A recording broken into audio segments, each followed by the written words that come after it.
Hello guys, today we're going to be working on this French door Whirlpool refrigerator. The model number is on the display.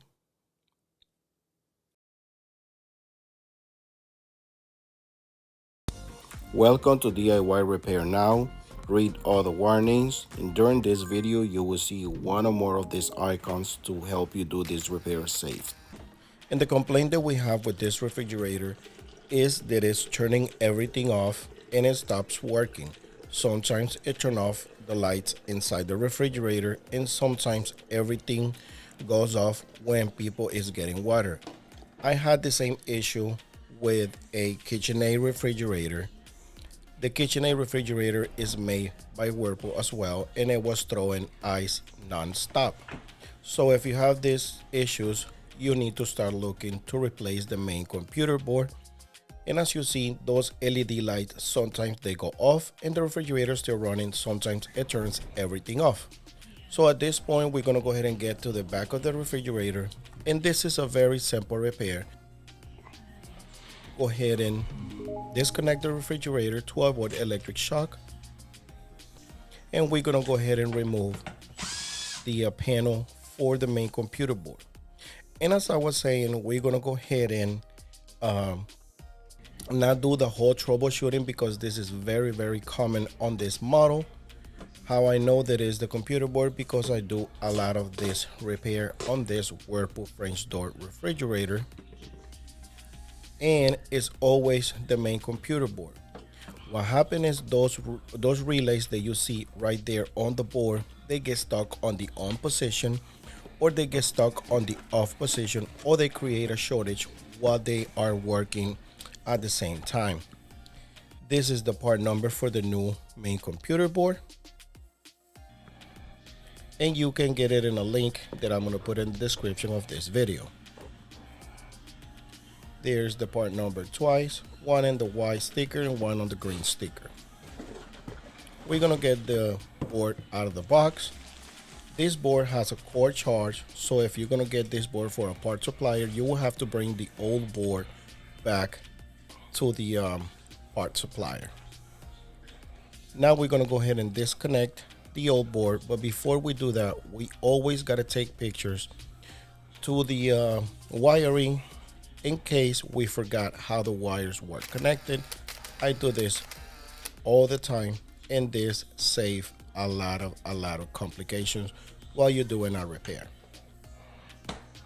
So we're going to go ahead and start removing all the wiring.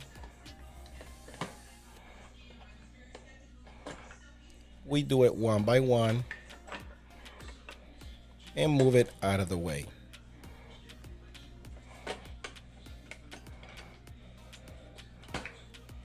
Then we do the one on the bottoms.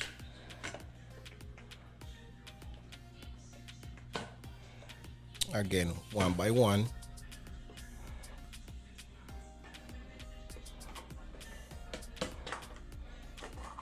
Until we remove it. As you saw, it was a clip on the side that you just have to press with a screwdriver, and it will release from the other male to female clamps that are in the other side. This is the relays that controls the compressor, the fan motors, and ice maker, water valves, and everything else. This is the new board. You might see a little different color relays, but it's all good. Is the same part. And there's the two hooks where the board goes connected, and there's the clamp in the other side. It's like a tab that when you put it in, you will hear like a click, and that means it went in the way it's supposed to.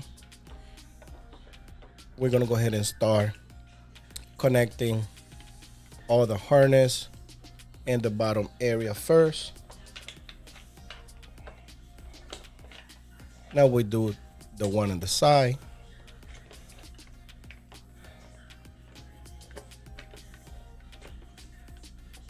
We still got a couple in the bottom.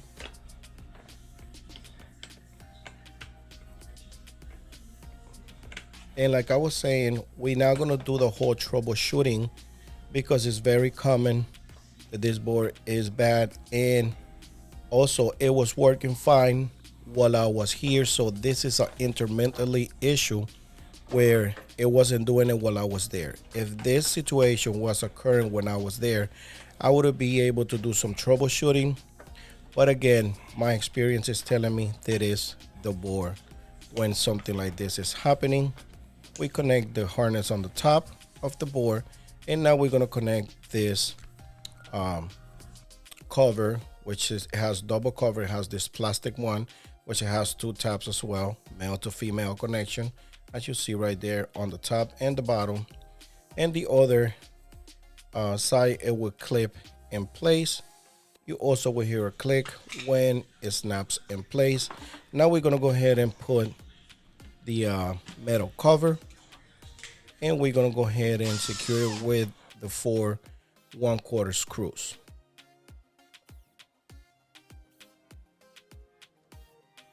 Now we're gonna go ahead and just make sure everything, before we plug it in, everything is fine on the compressor, fan motor, and everything that is here at the bottom. Remember that they say that the refrigerator will turn off and it stops working when they get water. So we just want to make sure all the wiring it's in place and nothing is doing any ground or any shortage here in the bottom. So we're just gonna inspect everything. As far as right now, everything looks good. And now we are checking around the fan motor and also the water valves, and like I said, everything looks the way it's supposed to. I don't see any loose connections or anything that is out of place. So we're gonna go ahead and put all the screws back in the panel. Remember, this is all 4 1/4 screws, and just use a 1/4 screwdriver or your 1/4 bit with your drill. Now we're gonna go ahead and plug in the refrigerator. Now over here, you will see that I'm going back to that panel because I plugged in the refrigerator. In some models, Whirlpools or Samsungs or Maytags, and most of these models, when you disconnect the refrigerator, depends on how long you have it disconnected, it might go to a defrost cycle, which you have to wait about 20, 30 to 45 minutes for the compressor or the compressor and the fan motors kicked on. Basically, the whole refrigerator have to kick on around that time.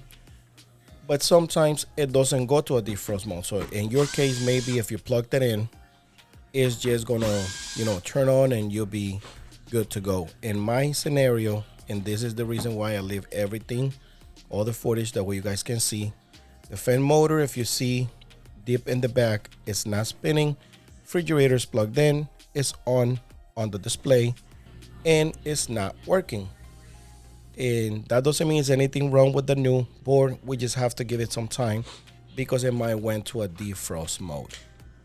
So at this point, we're gonna go ahead and put everything back in place because everything starts working fine, and you're gonna see it in a little bit. Now we're gonna go ahead and put the refrigerator back in place. At this point, we're pretty much done. And just make sure you don't scratch any of the cabinet because sometimes they make this compartments for the refrigerator very, very tight. Now just go as far as you can and make sure your water lines are not kinked or trapped because you don't want to burst any lines and it's going to be water all over the place. And as you see right there, everything is working. We're going to grab some more water and see if it does any crazy stuff. And as you see, I dump about 10. I just didn't put it in the footage, but I dump about 10 cups and nothing happens. At this point, at this time where we edit this video, it's already been about 15 days. We haven't heard from the customers. This repair was a success. If this video helped you in any way, please give us a thumbs up, subscribe to our channel, and thanks for watching.